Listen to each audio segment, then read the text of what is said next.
Threat actors are actively exploiting a recently patched vulnerability in Atlassian's Confluence enterprise collaboration product.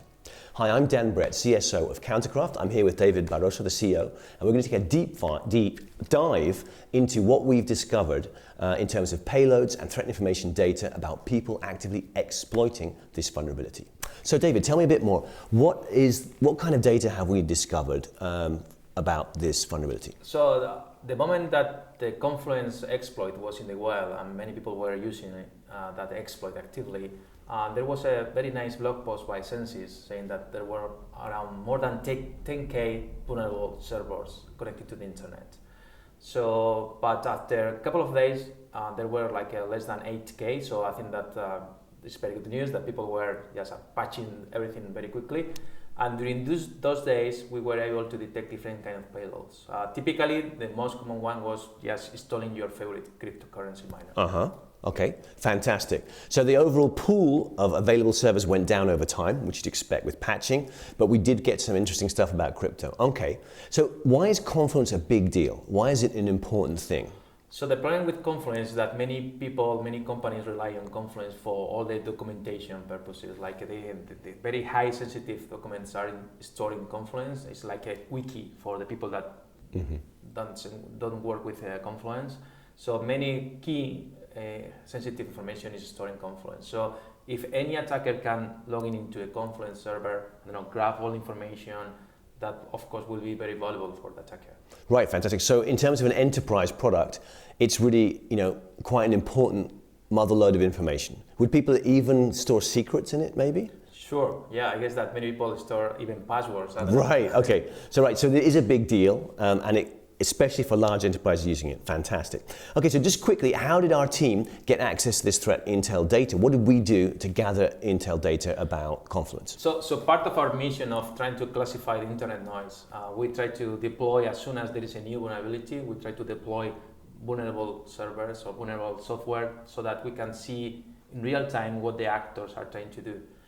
In this case, once we detected that there was a new exploit in the wild targeting Confluence servers, we deployed a number of servers with those versions and patch versions, of course.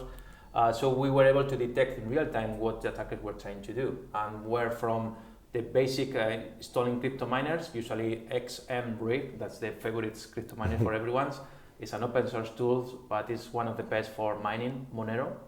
But also we see other attackers trying to compromise the server for other purposes, like belonging to DDoS networks, or so that you can launch DDoS attacks using those machines, or any other type of purposes. So different type of purposes. Fantastic. So doing that worked really well to detect if people were actually using the exploit, right? Or exploiting the vulnerability. But then you went on to gather further information about what they were doing next, right? So I want to kind of look at a deep dive in a secondary post you had where precisely that's exactly what you did.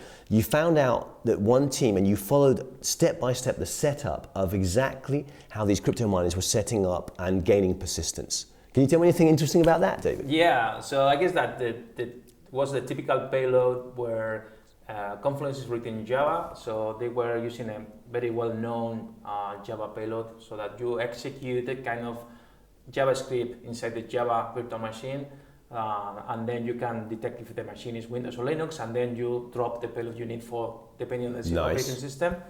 And then once you have deployed your payload, in this case they were using a very cheap version of a Watchdog. In this case, where they were, as Confluence is running with a Confluence user. A Watchdog? Why would you want a Watchdog? Because you want to keep persistence in the machine, no? You want to still be able to execute your payload forever, no?